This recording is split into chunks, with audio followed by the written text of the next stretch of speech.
Welcome, my friend.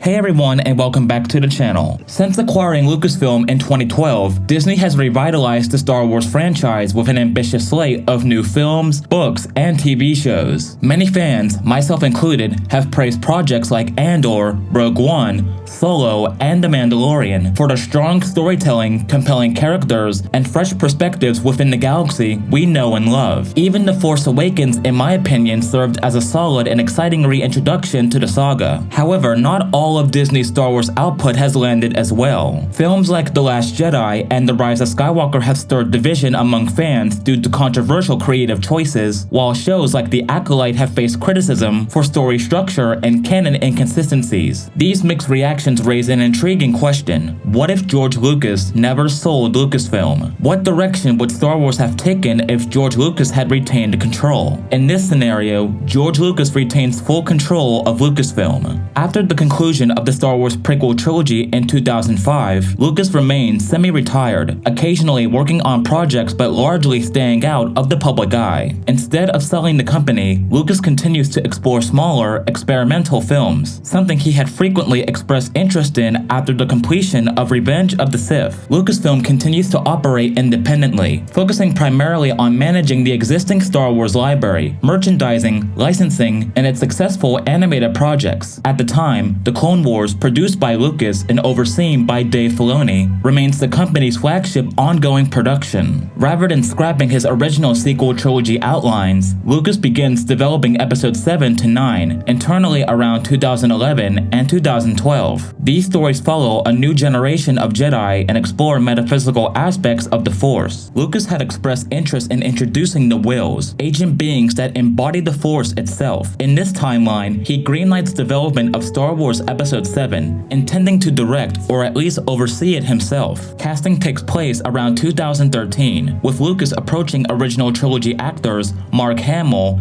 Carrie Fisher, and Harrison Ford. While Harrison was being Harrison about it, Hamill and Fisher agreed to return. The film, tentatively titled Star Wars: The Search for Skywalker, begins filming in 2014, with Lucas at the helm and Dave Filoni involved as a creative consultant. Without Disney's backing, the film has a more modest budget and is released in 2016 through 20th Century Fox, which still retains Star Wars distribution rights in this timeline. The reception is mixed but appreciative, praised for its originality and ambition, though criticized for its esoteric themes and slower pace. Lucas's sequel trilogy continues through 2021, culminating in a story more focused on the spiritual destiny of a Jedi than large-scale war. Without a corporate mandate to create spin-offs or build cinematic universes, the trilogy remains self-contained, with only a few tie-in novels and an animated series exploring side characters. With no Disney acquisition, The Clone Wars continues uninterrupted. It finishes its original run in 2014, but Lucasfilm eventually releases its planned final arcs in 2016 via digital distribution and limited theatrical screenings. The fan-favorite Siege of Mandalore arc is released as a feature-length animated film on Netflix, marking one of the first major partnerships between Lucasfilm and a streaming platform. Dave Filoni, having earned Lucas's trust, begins development on a new animated series, Star Wars: The Force Reborn, which follows the adventures of new Jedi characters in the post-Imperial galaxy. The series premieres in 2018 on Cartoon Network. Meanwhile, a live-action Star Wars TV series originally conceived as Underworld begins development in earnest around 2017. Budget limitations delay its release, but the first season premieres in 2021 via HBO Max or Amazon Prime Video, featuring gritty stories set in the criminal underworld of Coruscant. The show is acclaimed for its mature storytelling and practical effects. One of the most immediate consequences of Disney's acquisition of Lucasfilm in our timeline was the shuttering of LucasArts as an internal game development studio. This decision abruptly canceled several highly anticipated titles, including Star Wars 1313, The Force Unleashed 3, and the untitled Darth Maul game. In this this alternate reality, however, LucasArts survives and thrives, continuing to develop ambitious narrative-driven Star Wars titles that push technology and lore forward. Without the Disney acquisition, The Force Unleashed 3 is greenlit in 2012, with returning lead Sam Witwer as Galen Merrick and Matt Sloan as Darth Vader. The game builds directly on the cliffhanger ending of The Force Unleashed 2, in which Starkiller captures Vader. But rather than execute him, Starkiller is persuaded to join forces with Vader to confront a new, more dangerous enemy, a dark-side successor engineered by Emperor Palpatine himself, intended to replace Vader. The story delves into complex themes of identity, redemption, and betrayal. Starkiller grapples with his purpose and lineage, while Vader faces the threat of becoming obsolete in the Emperor's grand design. Players would alternate between Starkiller and Vader in some missions, exploring dual perspectives and diverging paths of morality and power. LucasArts refines the combat system, adds seamless lightsaber customization, and introduces squad-based mechanics, allowing players to lead Rebel or Imperial strike teams depending on their alignment. The game also features branching storylines with multiple endings. One of them would see Starkiller sacrifice himself to save the fledgling rebellion, giving his character arc a definitive and emotional conclusion. Released in 2015 for PlayStation 4, Xbox One, and PC, The Force Unleashed 3 becomes a critical and commercial success. Fans and critics alike praise its mature storytelling, satisfying gameplay, and the bold decision to give Starkiller's journey a true resolution. In this alternate timeline, the canceled Darth Maul game, originally in development by Red Fly Studio, is quietly revived in 2013 under LucasArts' internal team, with guidance from George Lucas himself. Originally envisioned as a prequel exploring Maul's early days among the Night Brothers of Dathomir and his training under Darth Sidious, the project is retold into a darker, more expansive open-world action-stealth hybrid. Tentatively titled Battle of the Sith Lords, the game spans both Maul's origin and his survival following the Phantom Menace, leading into his creation of the Shadow Collective. The gameplay blends Arkham-style melee combat with stealth and parkour mechanics. Players control Maul through various stages of his life, from a brooding Sith assassin to a rogue warlord with his own criminal empire. The game also allows players to make choices that affect the fate of Maul's followers and enemies, including characters like Savage Opress and Mother Talzin. While the main story is canon adjacent, it's tied closely to the lore developed in the Clone Wars, and even includes voice cameos by Sam Witwer and Clancy Brown. Released in 2016, the Darth Maul game is embraced for its stylized violence, emotional weight, and gothic visual design. It helps redefine Maul as a tragic anti-hero rather than a mere villain, expanding his legacy far beyond his film appearances. Rather than assigning exclusive rights with EA,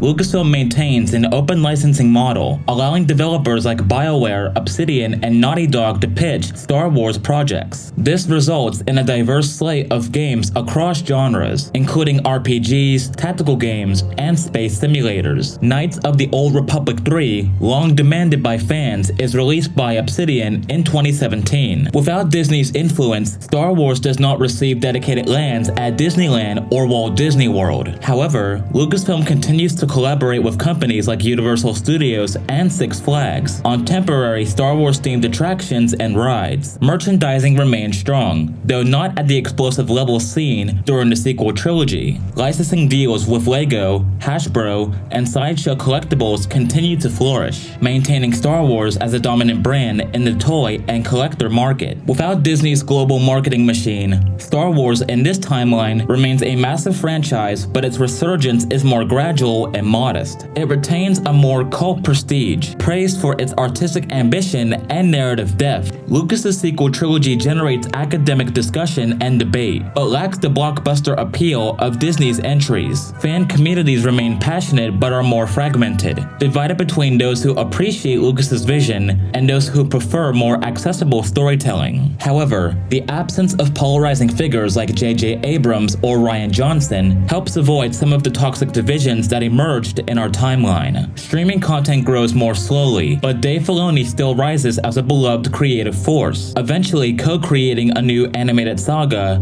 that bridges Lucas's vision with broader storytelling appeal. In this alternate history, Star Wars evolves into a more auteur-driven niche powerhouse, respected more for its innovation than its commercial dominance. While it may not dominate the box office or theme parks, books, the franchise retains its soul under George Lucas's stewardship, with storytelling that is deeply philosophical and character-driven. The lack of a Disney acquisition ultimately prevents Star Wars from becoming a corporate juggernaut, but it allows it to grow organically, challenging its audience and preserving the creative control of its original creator. It's a path fewer in number may follow, but perhaps one that stays truer to the Force. But that's my thoughts, everyone. What do you think about this? Let me know in the comments below. Be sure to drop a like on this video and subscribe to the channel for more videos like this in the future. Be sure to check out my film channel, Pulley Productions, where I produce independent short films. Have a great day, and may the Force be with you.